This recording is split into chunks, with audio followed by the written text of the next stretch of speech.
Monsieur, bonsoir et bienvenue à cette édition que nous ouvrons par le communiqué du Conseil des ministres qui s'est réuni aujourd'hui. Nyanya Aliou Traoré est avec moi et fin prête pour la lecture du communiqué. Bonsoir Nyanya. Bonsoir Aïssata Ibrahim Maïga. Bonsoir également à tous nos téléspectateurs. Merci de votre présence.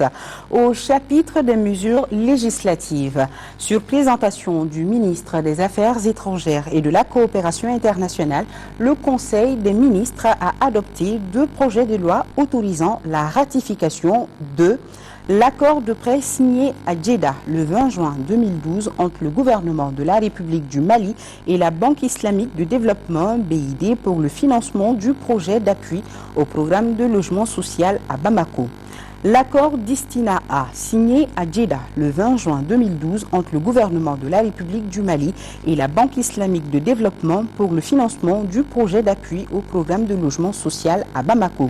Dans le cadre de sa politique nationale d'aide aux couches défavorisées, le gouvernement du Mali a entrepris la construction de logements sociaux à travers les pays afin de favoriser l'accès du plus grand nombre de Maliens à un logement décent et à moindre coût.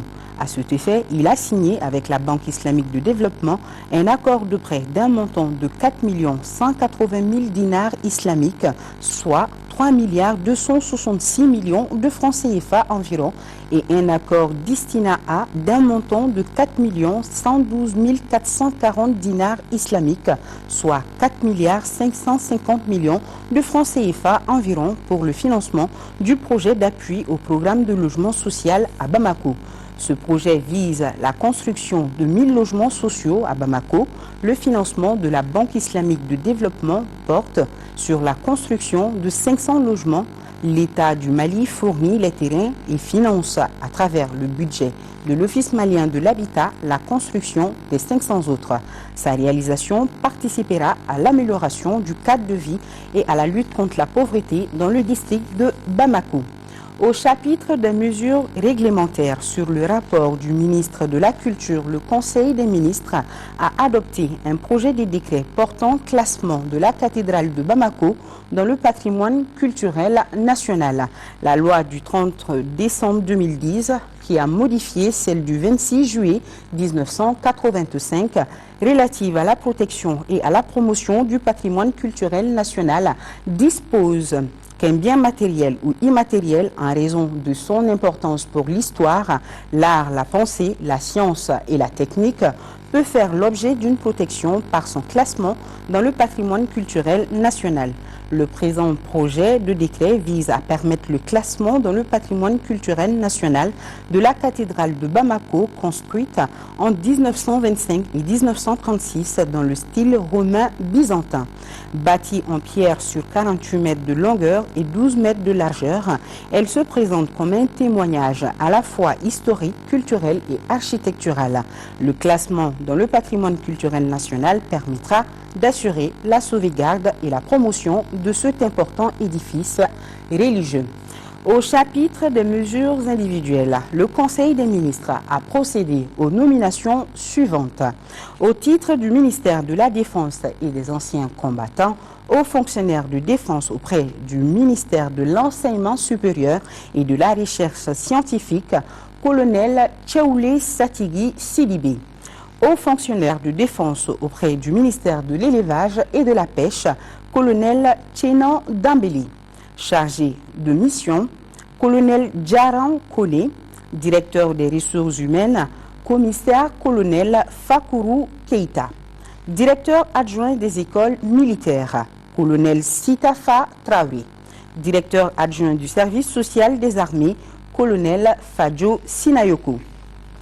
Au titre du ministère de l'Agriculture, conseiller technique, Amadou Samake, ingénieur de l'agriculture et du génie rural. Moussa Kamara, ingénieur de l'agriculture et du génie rural. Abdourahman Oumarou Touré, ingénieur de l'agriculture et du génie rural. Madame Guindo Fada Gouroudjal, inspecteur des services économiques. Chargé de mission, Madame Fatoumata Konaté, médecin. Directeur des ressources humaines du secteur du développement rural, Madame Samake Mouna Touré, maître assistant de recherche. au titre du ministère de la Santé. Président-directeur général de la pharmacie populaire du Mali, Abdrahmane Tounkara, pharmacien. Directeur de la cellule d'exécution des programmes de renforcement des infrastructures sanitaires, Amadou Kamara, ingénieur sanitaire. Directeur de la pharmacie et du médicament, Yaya Koulibaly, pharmacien. Directeur général du Centre national d'odontostomatologie, Suleiman Togora, médecin. Directeur général de l'Institut national de recherche en santé publique, Mamadou Sounkalo Traoré, médecin. Directeur général de l'Agence nationale de la sécurité sanitaire des aliments, Akouri Ag Iknan, médecin. Directeur général de l'hôpital Gabriel Touré, Lasseni Konaté, médecin.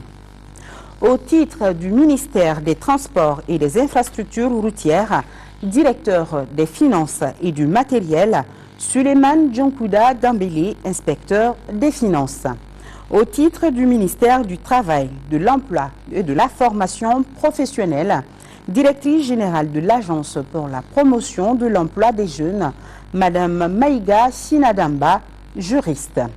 Au titre du ministère du Commerce et de l'Industrie, chef de cabinet, Tchegoum Boubei Maïga, journaliste. Conseiller technique, Lansina Togola, professeur de l'enseignement secondaire. Chargé de mission, Mahamadou Tolo, planificateur. Au titre du ministère de l'Énergie et de l'Eau, conseiller technique, Tezana Koulibaly, ingénieur de l'industrie et des mines. Ataher Ag Mohamed, ingénieur de l'industrie et des mines. Directeur des finances et du matériel, Ngolo Koulibaly, inspecteur des finances. Au titre du ministère de l'Environnement et de l'Assainissement, directeur des finances et du matériel, Aboubakar Djakalou Kamara, inspecteur des finances. Au titre du ministère de l'Artisanat et du Tourisme, secrétaire général, El-Meidi Ag Amati, professeur de l'enseignement supérieur. Chef de cabinet, Siaka Batuta Bagayugo, agronome.